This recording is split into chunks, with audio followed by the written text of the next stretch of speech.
Hola queridos amigos, muy buenos días, buenas tardes, buenas noches. Esta transmisión seguramente llegará a diferentes horas y seguro a oídos extraordinarios que son los suyos. Gracias por compartir con nosotros estos ratos de café con el pastor. En este caso, café con los pastores, porque está conmigo Gabriela Santa Marta, pastora de Iglesia Nueva Vida de Madrid, que siempre me acompaña.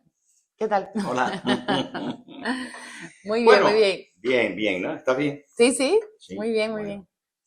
Nuestro propósito es, ya sabéis, hacer práctico el mensaje del día domingo.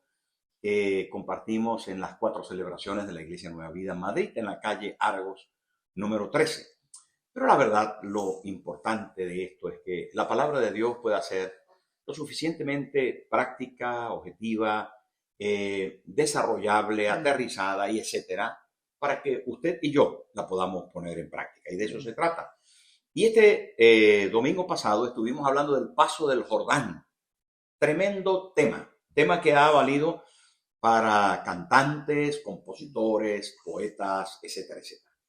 Es un tema muy interesante porque es como una especie de repetición de el paso del Mar Rojo. Entonces, luego hay otra vez que sucede. ¿Dónde? Más adelante en la historia. ¿Dónde sucede el paso del Jordán? Me pillas, no sé.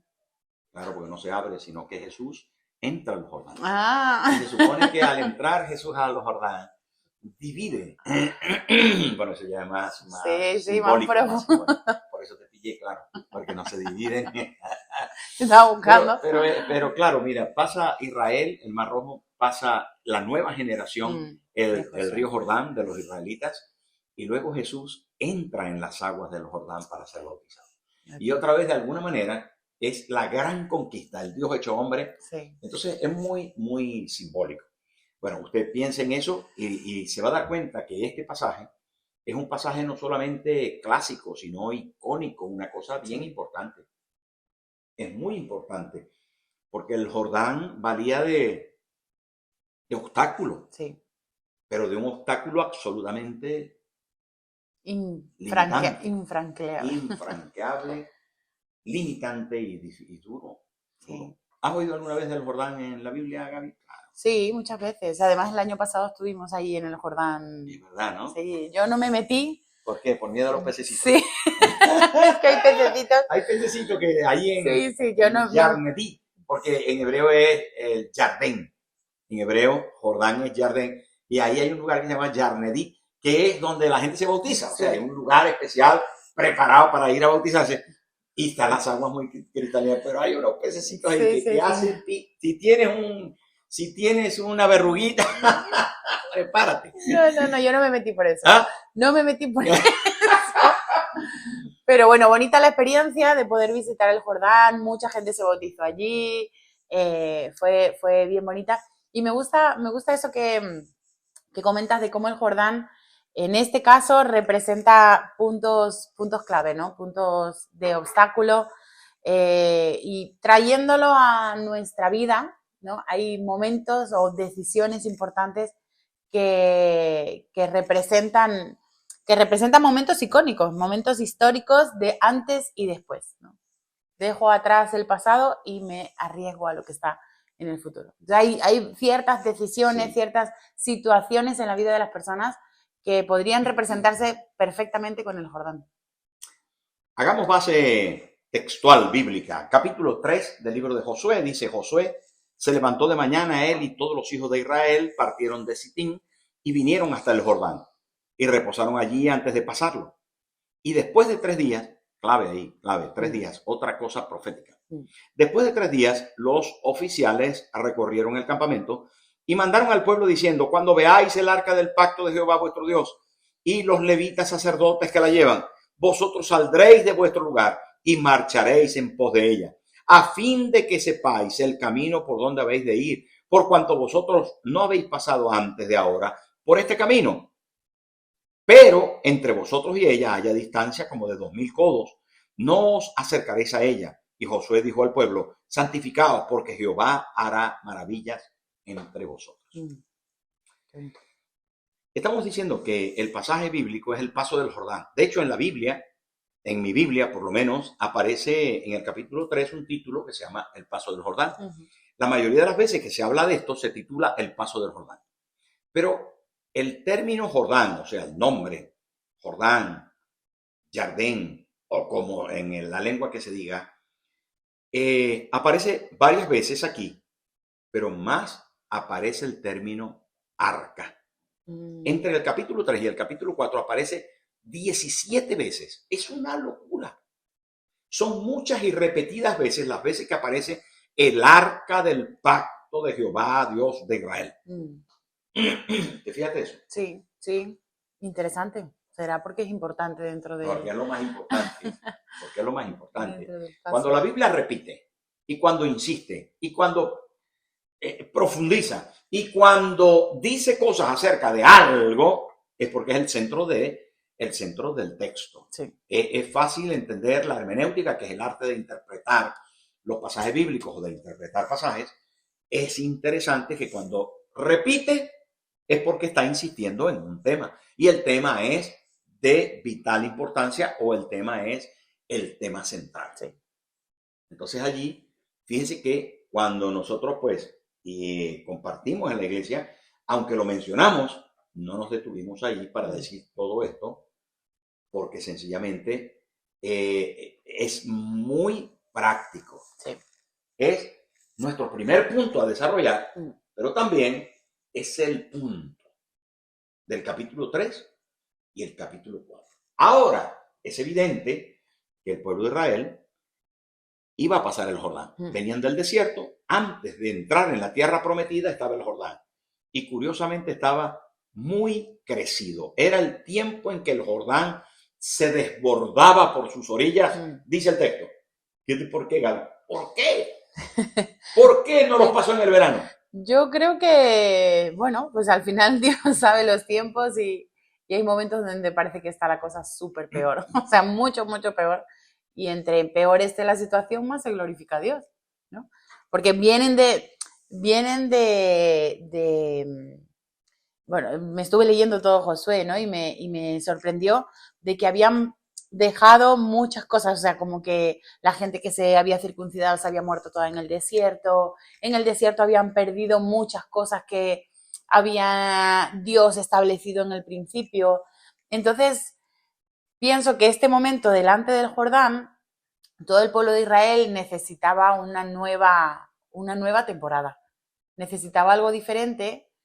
Y bueno, y ver la gloria de Dios en todo su esplendor, aun cuando la situación está lo peor que puede estar, era importante para ellos.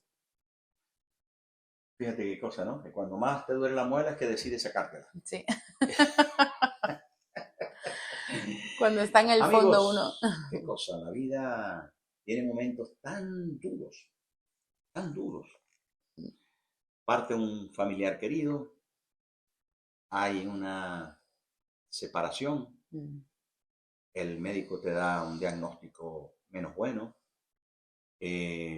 tus hijos que esperabas no funcionó, el trabajo que tenías aspiraciones de que pudiera tener unos nuevos resultados o buenos, y resulta que no funcionaron, no llegó ese resultado. La vida es así, pero qué bonito poder saber que en el momento de mayor apremio, de más dificultad, de conflicto más serio, Dios opera. Sí. Y es posiblemente una de las lecciones más importantes.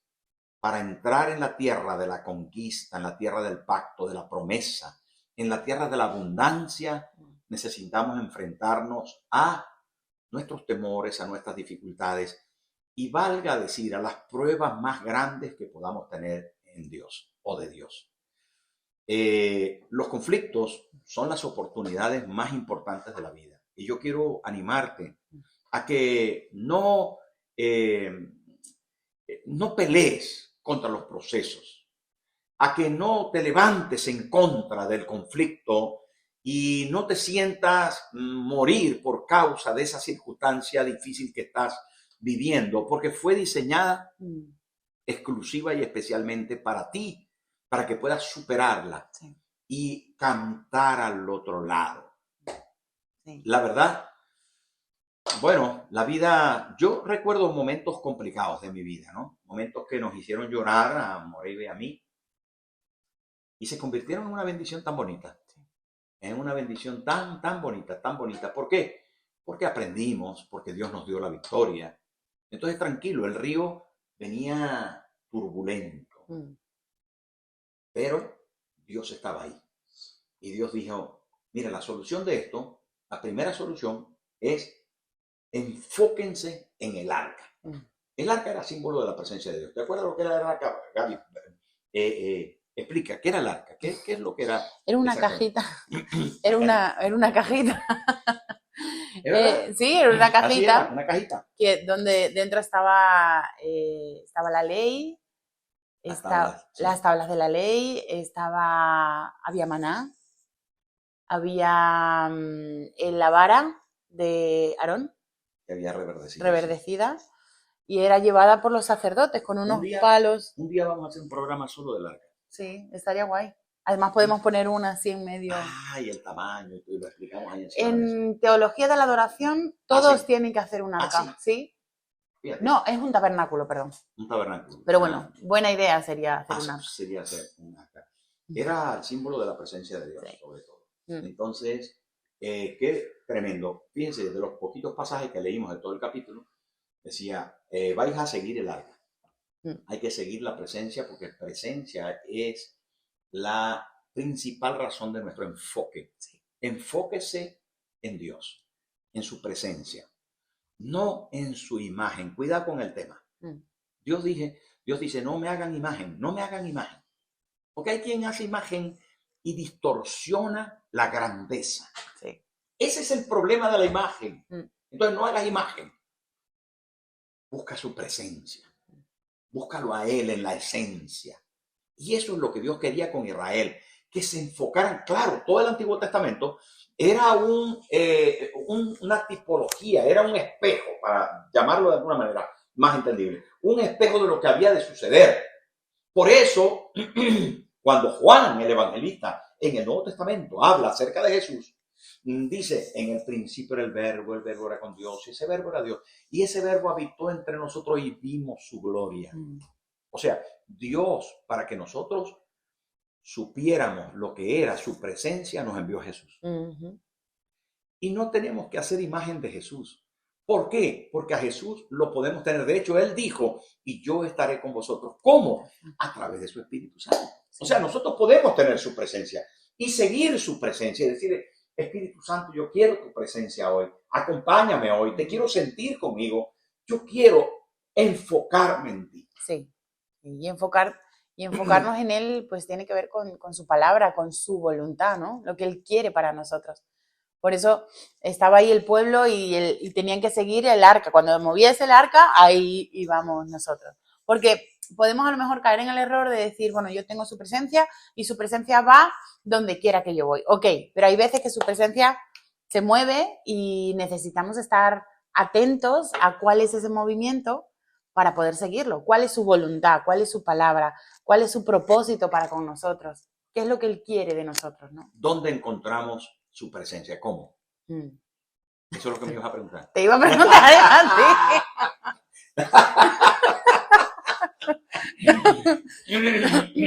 Bueno, venga, pregúntame. ¿Dónde encontramos su presencia? ¿Cómo encontramos su presencia? Mira, cuando Dios quiere que nosotros le conozcamos, cuando Dios quiere que nosotros le conozcamos, sencillamente primero nos brinda unas oportunidades. Estás adelantado para no contestar. Mira, la revelación más grande que tenemos es una revelación triple. Número uno, nos dejó su palabra. Sí. Su palabra está, imagínense, desde los tiempos de Adán. O sea, tenemos escritos bíblicos. Esto es la palabra de Dios. No se confunda, es única. No hay libro más traducido, no hay libro más amado, más odiado, más cantado. No hay mejor. O sea, compruébelo. Sí. ¿Cuál es el libro de los libros? Compruébelo, búsquelo. Hágase el estudio de la Biblia y consiga qué es la Biblia en el día de hoy.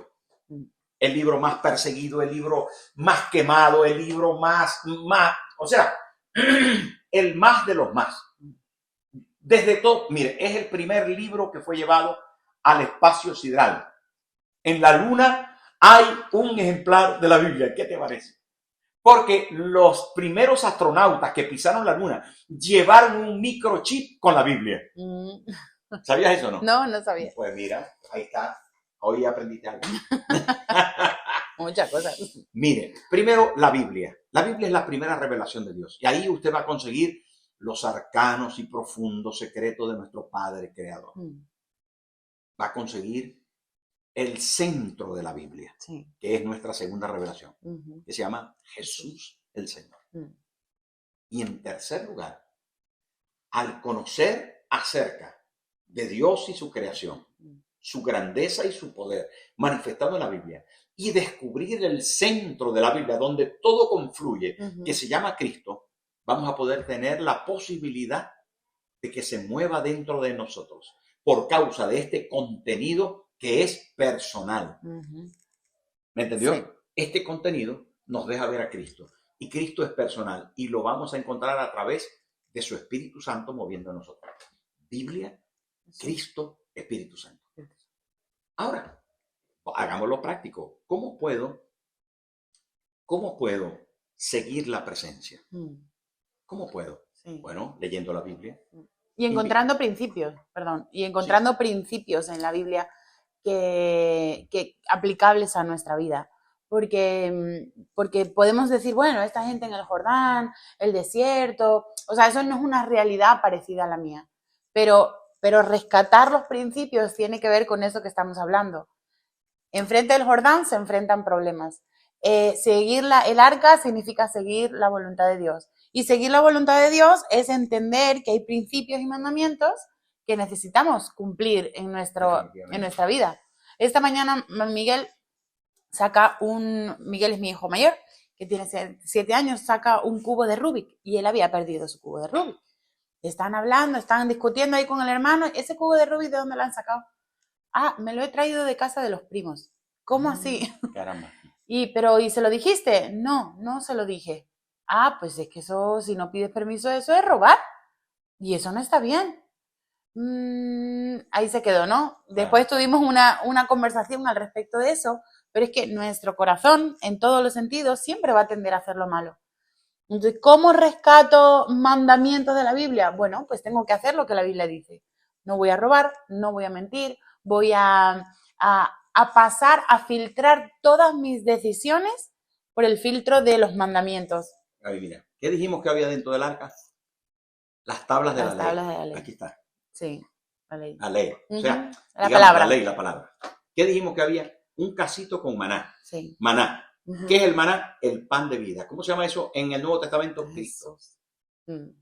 La vara de Aarón que reverdeció. ¿Eso qué es? ¿Una vara qué es? Una guía. Una vara es una guía. Al Espíritu Santo se le llama la guía. La guía. El guía es el Espíritu Santo. Dios con el Padre y con el Hijo. Pero en el maná encontramos al Hijo y en la ley encontramos al Padre. Atención al tema, porque es que el arca es muy simbólica. Sí. O sea, es una cosa que era, vuelvo a repetir, un espejo de lo que vendría. ¿Cómo seguimos nosotros ahora la presencia de Dios? Entonces la respuesta es, encuentra en la Biblia los parámetros, los principios, los valores. Acércate a Jesús como Señor y Salvador personal y busca que su Espíritu te guíe. Sí. Eso es la manera de seguir la voluntad de Dios. Y por eso Dios le dijo a todo Israel, sigan el arca, porque el arca va a entrar en el río, va a dividir el río y ustedes van a cruzar en seco hacia lo que es imposible para ustedes por sus medios, lo van a hacer a través del arca. Ahora, todo esto que acabamos de decir, el acercarse a la palabra, el acercarse a Jesús, el invitarlo al corazón, el mantener la guía del Espíritu Santo, se llama una vida de santidad. Sí.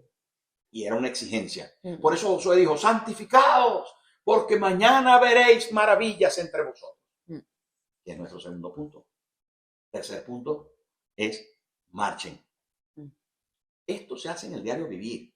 No se hace solo en la iglesia, aunque la Biblia dice no dejándonos de congregar, como algunos tienen por costumbre, es un mandamiento ir a la iglesia. Sí. Pero no solo se hace en la iglesia, se hace en el diario vivir. Hay que caminar, hay que avanzar y hay que no detenerse. Señores, no se paren. Ánimo, vamos adelante. Vamos a caminar, vamos a tomar la mano del Espíritu Santo, vamos a tomar la mano de la palabra de Dios de Cristo y juntos hacia el futuro vamos hacia el Jordán turbulento, porque en fe pasaremos. Sí. Marchen. Marchen. ¿Cuánta gente se para? Mucha, mucha. Y justo hablaba el otro día con Samuel, ¿no? De un montón de gente que ya no viene, que ya no está. Gente válida, gente que sabemos que tiene mucho de Dios. Y él me decía, hay que seguir, hay que seguir. Dice, más vale el que no es tan capacitado y quiere que el que tiene mucho talento y no quiere. Hay un versículo clave que dice, ¿cómo han caído los valientes en medio de la batalla? Sí, wow. Y me da mucha tristeza, pero es que el marchar tiene que ver con la fe puesta en Dios. Tiene que ver con avanzar. No te pares, marcha. Marcha en medio de las circunstancias, aunque no veas la luz en el túnel, tú camina para adelante. Te darás algunos golpes, pero vas a avanzar. Y este mundo es de los que tienen fe para caminar, para marchar hacia adelante, no importa con lo que se enfrenten. Si tú tienes fe, Dios te va a ayudar. Yo te digo, en medio de esa enfermedad, en medio de ese conflicto, de la prueba de la casa, de la relación matrimonial, la terrible prueba que estás atravesando, yo te animo a marchar. Marcha, avanza. ¿Y sabes qué? Cuando marcharon y la planta de los pies de los sacerdotes tocaron el arca, las aguas que venían de Adán, una ciudad que se llamaba Adán, se detuvieron en un montón y el río comenzó a bajar su cauce, su fluir, hasta que se secó y todo el agua fue depositada en el mar salado. E Israel, más de 2 millones de personas pasaron en seco.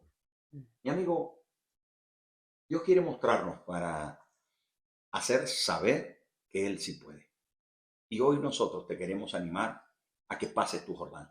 Atrévase, marche, tenga fe, deposite su enfoque en el Señor y Dios le va a ayudar. ¿Saben? Te va a sorprender tener que pasar por el río que antes era imposible pasar en seco. Te va a dejar con la boca abierta, pero con la boca abierta atraviésalo, porque después del Jordán está Canaán, la tierra prometida para ti. Bien. Yo quiero Queridos amigos, gracias por este ratito tan apasionante de la palabra de Dios. Dios te bendiga. Comparte esto con otros amigos, con vecinos, con personas que les puede valer seguramente. La palabra de Dios es viva y eficaz y ella deja cambio en nuestro corazón. Un beso para todos, saludos y mucho ánimo.